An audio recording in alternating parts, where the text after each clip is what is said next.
네, 경매 홈쇼핑의 금주의 부동산 상식 시간입니다. 저희가 요새는 뭐 대출 때문에 이슈가 많이 돼가지고 경제 용어가 많이 들리고 있어요. 그래서 저희는 이제 금리 인상 용어에 대해서 한번 잠깐 알아보겠는데요. 베이비 스텝, 빅 스텝, 자이언트 스텝, 울트라 스텝. 많이 들어보셨을 거예요. 네, 이게 각국 중앙은행에서 금리를 변동시킬 때 사용한 용어고요. 네. 자, 베이비 스텝은 기준금리를 0.25포인트 올린다는 얘기고요. 스텝은 0.5, 자이언트 스텝은 0.75, 울트라 스텝은 1%포인트. 거의 핵폭탄이네요. 네. 트러스 때문에. 이게 1% 작은 것 같잖아요. 엄청난 엄청나요. 거죠. 저희가 대출받고 이러면은 금액이 네. 상당한 부담이 오는 거예요. 맞습니다. 한번 한국 중앙은행 금리를 한번 볼까요? 작년을 보면은 작년 8월 달에 2.5에서 10월 달 되면서 3%로 올랐죠. 그럼 0.5죠. 빅스텝으로 인상했다는 얘기예요. 그 다음에는 3.25, 0.25%포인트죠. 그럼 베이비 스텝. 이렇게 이제 뉴스나 신문 기사를 보실 때, 아, 이게 베이비 스텝 하면은 기준금리를 0.25 올렸구나. 라고 이해하시면 되고요. 그림을 한번 보실게요. 자, 베이비 우리 애기예요. 가장 작게 올렸고, 빅스텝 0.5, 자이언트 0.75, 울트라 스텝 1%. 이렇게 이해하시면 될 것 같습니다. 네. 갑자기 질문 드려도 되나요? 떨어지는 거는 뭐라고 합니까? 빅컷이라고 합니다. 비커. 인하할 때는 빅컷. 경매 홈쇼핑의 금주의 부동산 이슈예요. 정책이나 저희가 보기에 좀 어려워 보이고, 근데 우리한테 밀접하게 관련이 있는 것들을 네. 간단하게 소개해드리는 시간입니다. 자, 금주는 기획재정부에서 보도자료를 내놓은 거예요. 일시적 2주택자의 이주택자의 종전주택 처분기한 기준- 연장. 이게 뭐냐면요. 일시적 2주택의 특례 요건 중에 종전주택. 그러니까 기존에 살던 주택이 그쵸, 있었는데 새로 샀어. 네. 새로 샀는데 그럼 종전에 살던 주택을 처분 언제까지 해야지 혜택이 있냐. 이 얘기예요. 이 기간을 취득일로, 신규주택 취득일로부터 3년 이내로 연장했어요. 우와, 최장인데요, 네. 될 건. 한번 옆에 표를 오른쪽에 표를 보시면은 조정지역에서는 2년이었어요. 네, 그쵸, 2년이었죠. 그리고 그 외에는 3년이었는데 다 통틀어서 3년을 연장. 야. 여러분들 2년, 3년이 뭔 차이냐 하실 수 있는데 엄청나죠. 1년 차이는 엄청나요, 이게. 세금적인 혜택을 네, 보시려면은 맞습니다. 저희 입장에서 긴 게 좋죠. 여기 바뀌었는데 언제부터 시행을 하느냐. 발표일이 시행은 언제예요? 오늘 발표일이? 1월 12일 네. 이미 이제 시행을 했어요. 그럼 안심하고 네. 아, 이제부터는 일시적 2주택이면 2주택을 특례 요건을 받으려면은 3년 그렇게 계획을 짜시면 됩니다. 이렇게 간단하게 오늘은 부동산 이슈를 알아보았습니다. 감사합니다. 경매 홈쇼핑의 금주의 부동산 상식 시간입니다. 자, 오늘 말씀드릴 거는 여러분들이 보통 경매하시면은 공매나 경매나 같은 거 아니야? 이런 생각들 많이 하시는데 사실 경매와 공매는 차이가 있습니다. 그 차이에 대해서 간단하게 말씀을 드릴 거고요. 자, 이쪽이 경매 라인이고 이쪽이 공매 라인이에요. 진행 주체는 경매는 법원 가서 입찰하시는 거고 공매는 한국자산관리공사 캠코라고 하죠. 이쪽이 진행 주체고요. 자, 근거 법률 하면 어려운데 법률을 외우실 필요는 없고 여기 경매는 민사집행법, 공매는 국세징수법에 의해서 진행된다고 알고 계시면 되고요. 입찰 방식이 경매는 현장 입찰, 우편도 되는데 사실은 다 이제 보증금 들고 가니까 법원으로 가서 입찰을 하시고요. 그렇게 되면 시간과 비용이 소요가 돼요. 근데 공매의 장점은 인터넷이에요. 인터넷 입찰이고 온비드에서 시간과 비용을 절약하면서 입찰할 수 있다는 장점이 있고요. 제일 중요한 명도 책임이 있는데 경매는 매수자가 명도를 하긴 하는데 인도 명령 절차가 있어가지고 크게 어렵지 않습니다. 근데 공매는 매수자가 명도 소송을 한번 해야 돼요. 그래서 어려운 점이 있다. 이런 차이들을 쭉 보시고 경매와 공매는 차이가 있구나. 이렇게 부동산 상식으로 알고 계시면 좋을 것 같습니다. 이상으로 금주의 부동산 상식이었습니다. 질문 있습니다. 네, 말씀하세요. 그럼 경매가 좋습니까? 공매가 좋습니까? 저는 보통 일반 초보자분들은 경매를 많이 선호하세요. 근데 약간 난 잘해. 고수야. 이런 분들은 공매도 많이 선호하세요. 네. 그럼 뭐 이제 그 연륜에 따라서 또 이제 공부를 좀 더 해가지고 공매하는 것도 뭐 나쁘진 않은데 네, 뭐 그것도 우리 그 경매 홈쇼핑에서 진행 가능할까요? 네. 물론 경매 홈쇼핑은 다 진행 가능합니다. 다음으로 자, 금주의 부동산 이슈 한번 보겠습니다. 약간 좀 무거울 수 있는데요. 작년에 12월 21일에 정부에서 정책을 발표를 했어요. 발표를 했는데 다주택자의 규제를 완화하는 걸 발표했었어요. 취득세에 관한 건데 보시면은 다주택자에 대한 취득세 중과제도 완화해서 현행은 3주택이 8% 그리고 개선은 3주택이 4% 이런 식으로 완화했는데 자, 표를 한번 보실게요. 헷갈리니까 표를 하나 만들었는데 자, 보실게요. 9번은 3주택, 조정지역 2주택은 기존에는 8%였는데 4%를 개선하겠대요. 그리고 자, 9번을 보시면은 4주택인데 기존에는 12%, 취득세가 12%였는데 6%로 개선을 하겠다. 법인도 마찬가지고. 이게 진행이 되다가 기사를 보실게요, 한번. 2월 14일 데일리한 기사를 좀 발췌를 했는데요. 자, 읽어보실게요. 다주택자의 세 부담을 완화해 부동산 시작 거래 정상화를 꾀하겠다는 정부의 계획이 야당의 반대로 차질을 빚고 있다. 이미 전방위적으로 규제 완화에 대한 시장 기대감이 높아진 상황에서 세제 개편이 제때 이루어지지 않으면, 하지만 거대 야당의 반발로 입법이 순조롭게 이루어지지 못할 가능성이 커진 모습이다. 저희가 이해 같이 처음엔 저도 이렇게 알고 있었어요, 사실. 취득세 완화된다. 근데 당연히 알고 있었는데 이렇게 지금 벽에 부딪힌 상황이고 안개 속에 걷고 있어요. 그럼 어떻게 보면은 정부에서는 정책적으로는 50%로 감면은 했지만 아직 실질적으로 혜택을 볼 수는 없다는 아직은 이게 얘기죠. 안개 속에 어떻게 될지 모르는 상황이라서 저희가 한번 지켜보면 좋지 않겠나. 현재 지금 이슈가 크게 되고 있는 상황을 한번 알아보았습니다. 이상으로 금주의 부동산 이슈였습니다. 금주의 부동산 상식입니다. 주택의 종류에 대해 말씀드릴 건데요. 주택의 종류는 크게 나눠서 단독이 있고 공동이 있어요. 자, 이번 주는 이 공동주택의 종류에 대해서 잠시 말씀드리겠습니다. 자, 우리가 잘 알고 있는 아파트가 있고요. 연립주택이 있고 다세대가 있어요. 어떻게 나누냐, 이거를. 아파트는 층수가 5층 이상이에요. 그리고 연립주택이랑 다세대는 4층 이하고요. 필로티랑 지하를 제외하고요. 제외하고. 예, 필로 주차장이랑 지하 제외하고, 면적은 연립주택이 660제곱 초과 되는 거고, 다세대는 그 이하예요. 자, 그림으로 보시면은 요런 게 아파트예요. 요런 게 아파트 5층 이상. 연립주택은 다세대 4층인데 면적의 차이가 있어요. 면적에서. 그러니까 막 넓은 빌라 있잖아요. 연면적이 넓은 거, 그런 게 연립주택이고요. 기숙사도 있긴 한데 우리가 잘 사용 안 하니까 단지 공동 취사시설이 있어야 되고요. 간단하게 금주의 부동산 상식, 공동주택에 대해서 알아보았습니다. 그럼 여기서 어떤 게 대출이 가장 많이 나올까요? 혼자 질문하고 혼자 답변해 주세요. 빠르게 말씀해 주시면 네. 1, 2, 3, 4번. 1, 2, 3, 4번 중에 1번. 1번. 네. 은행에서 가장 좋아하는 거는 1번이고요. 네. 대출이 가장 많이 나오는 거는 연립주택? 아니 기숙사. 이거는 보통 80% 이상 나와요.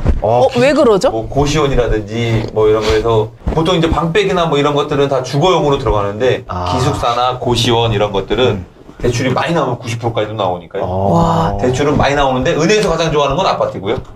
대출이 많이 나오는 건 기숙사, 고시원. 저 홍 교수님 추가 질문 해도 될까요? 네네. 자, 그러면 예를 들어 연립주택 하나를 싹 받아서 네. 그걸 다 리모델링해서 기숙사처럼 해도 돼요?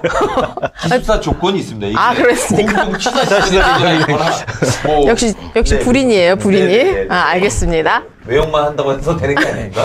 경매홈 쇼핑의 금주의 부동산 이슈. 이번에도 계속 이런 이슈들 많이 나오는데요. 범정부 차원의 전세 사기 예방 및 피해 지원 방안 발표가 됐어요. 주요 사항만 알아볼게요. 자, 여기 앱이 있습니다. 안심전세 앱이 있는데 이제 하반기에는 좀 더 업그레이드한 버전으로 출시를 한다고 해요. 여기서 체크할 만한 게 여기 악성 임대인 명단 공개. 이게 법 개정 후긴 한데 체크를 하셔가지고 나중에 이용하실 때 이거 좀 많이 보시면 좋겠고, 체납 정보도 공개한다고 합니다. 그러면은 저희가 임차인들 입장에서는 굉장히 좀 안정적으로 임대차 계약을 할 수 있는 그런 요건이 될 수 있을 거고요. 이 전문을 한번 보면은 이것도 간단히 볼 건데요. 무자본 갭투기 근절을 위한 반환 보증을 개선한다고 해요. 가능한다고 하고, 매매 계약 임차인 고지, 그러니까 공인중개사 책임을 강화해서 좀 더 많은 정보들을 임차인한테 제공을 할 수 있도록 하는 거고요. 사실 그 전세 사기가 많이 발생했잖아요. 해가지고 그 이후의 문제로 이런 게 좀 문제가 돼요. 보증금 반환을 받아야 되는데 절차가 너무 복잡해요. 이거 실사례예요. 그래서 이런 거를 좀 개선한다고 하니까 우리 전세를 구하시는 임차인분들은 이런 거 체크하셔가지고 앞으로 유용하게 사용하시면 좋겠습니다. 자, 여기 금주의 보면, 부동산 이슈였습니다. 자, 저기 보면 안심전세 앱 하반기 출시 예정이니까 지금 이제 전세에 관심 있으시고 향후 지금 전세를 받으시는 분들은 저 출시되면 좀 다운 받으셔가지고 이용해 보는 네, 것도 맞습니다. 좋을 것으로 생각이 되네요. 금주의 부동산 상식입니다. 자, 지난주에는 저희가 공동주택에 대해서 좀 알아봤었는데요. 이번 주에는 단독주택의 종류. 많이 얘기는 들어봤어요. 단독주택이 뭔지. 근데 종류가 또 있어요, 이게. 체크하실 포인트만 간단하게 말씀드릴게요. 종류에는 크게 단독주택, 다중주택, 다가구주택 공간이 있어요. 저희가 많이 들은 거는 요거죠. 다가구주택하고 단독주택. 네. 구분하실 때 다중주택하고 다가구는 3층 이하여야 돼요. 4층 이하인 거 다세대라고 해서 공동주택에 들어가는 겁니다. 지난주 걸 참고하시면 돼요. 그리고 다중주택하고 다가구주택의 차이는 독립되어 있냐 비독립이냐의 차이인데 다중주택은 여기 취사장이 방마다 없어요. 없는 게 다중주택이에요. 만약 있다 그러면은 위반건축물 될 수 있습니다. 공간은 주로 공공건물에 대해서 많이 있는 거니까요. 저희한테 뭐 익숙하지 않고요. 이렇게 간단하게 단독주택의 종류에 대해서 알아봤습니다. 자, 경매홈쇼핑의 금주의 부동산 이슈입니다. 굉장히 관심이 많으실 것 같은데요. 저희 보시면 보도자료예요. 보도자료에 보시면은 금융위에서 보도를 했는데 3월달이요. 이번 달에 보도한 거죠. 주요 내용만 간단히 볼게요. 첫 번째가 다주택자 규제지역 내 주택담보대출 허용. 대출이 된다는 거예요, 이제. 원래 안 됐어요. 안 됐는데 주택이 가능하다는 거. 그 임대, 매매 사업자에 대한 주택담보대출도 허용했어요. 규제지역은 원래 안 됐었는데 30%까지, 비규제지역은 안 됐었는데 60%까지 허용이 됐습니다. 그리고 이것도 다음 것도 많이 생각을 해보셨는데요. 임차 보증금 반환 목적 주택담보대출 각종 제한이 완화돼요. 이런 것도 이제 투자하신 분들은 굉장히 많이 물어보셨던 그런 거고요. 그리고 또 특이한 게 생활안정자금이라고 목적으로 주택담보대출을 받는 분들이 많이 계셨는데 예전에는 1억까지 되다가 그 다음에 또 완화돼가지고 2억. 이번에는 폐지했어요. 2억 한도가 없어졌습니다. 그러면은 LTV, DSR 내에서는 허용이 된다는 겁니다. 다섯 번째로는 주택담보대출 대환 시 기존 대출 시점에 DSR 적용. 요건 또 1년 한시로 적용되는 거예요. 그리고 다음으로는 서민 실수요자의 주택담보대출 한도 폐지.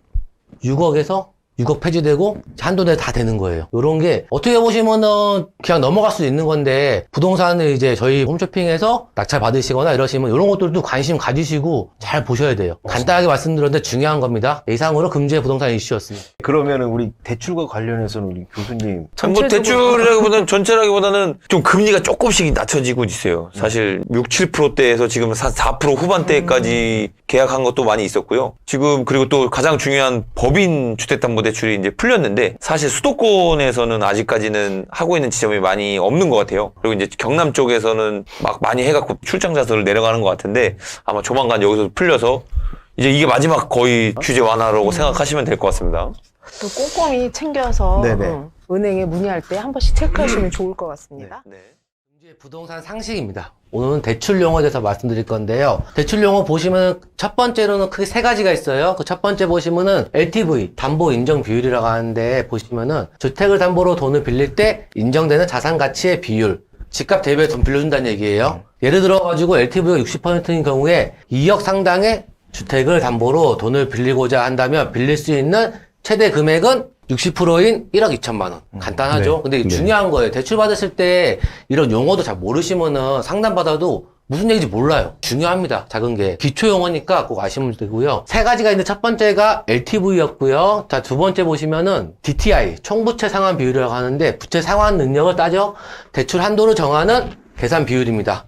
예를 들어가 연간 소득이 4천만 원이고 DTI가 40%로 설정된 경우에는 연간 원리금 상환액은 연간 소득의 40%인 1,600만 원을 초과하지 않는 대출 규모 제한을 한다는 얘기예요. 말이 좀 어렵죠. 천천히 한번 계산을 해보시면은 아실 수 있을 거예요. 그러면 대출을 1,600만 원 이상을 주지 않는다는 아니, 안 얘기인가요? 규제한다는 얘기. 그럼 보시면은 두 번째는 DTI고 세 번째 우리 마지막 이 말이 참 많은 건데요. DSR이에요. 총부채 원리금 상환 비율. 말부터 어렵죠. 아까 DTI랑 비슷한데 모든 대출은 연간 원리금 상환액을 연간 소득으로 나누어 산출한다는 얘기예요. DTI랑 비슷한데 요거는 이제 원금 이자까지 다 같이 본다는 얘기거든요. DSR 제한을 하는 데가 사실 좀 있어요. 그러니까 요것도 한번 다시 체크해 보시고 작은 계획을 세우시면 좋을 것 같습니다. 경매홈쇼핑의 금주 부동산 이슈입니다. 저희가 전세 사기에 대해서 예전에 말씀 한번 드렸는데 이제 당사자들이 워낙 많으시니까 한번 참고하시라고 가져와 봤고요. 보도자료예요. 국토부 보도자료인데 인천 지역이 사실 전세 피해자분들이 많으세요. 전세 피해 지원센터가 개소했다는 내용이에요. 정식으로.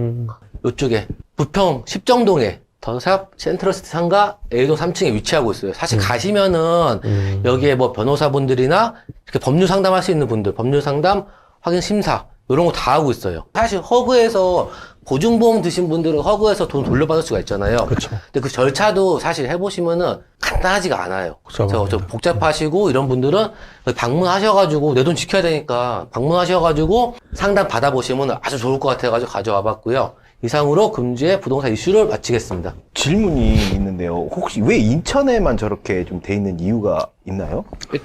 제가 한번 설명을 좀 드려볼까요? 인천이 약간 좀 인구 밀도가 상당히 높은 지역이었었고요. 그래서 노후도가 상당히 높았었어요. 네. 노후도가 높은 지역 중에 몇 군데 지역이 있는데 안산이라든가 안양 혹은 뭐 시흥, 그래서 인천이 거의 대부분 국보가 되어져 있는데 노후된 주택들을 새로 이제 건축을 했죠. 왜냐하면 부동산 가격이 이제 상승을 타니까 건축업자나 이제 분양업자들이 이제 장사하기가 너무 좋아서 이렇게 무분별하게 막 지었어요. 그래 지으면서 한 가지 이제 문제점이 대두됐죠.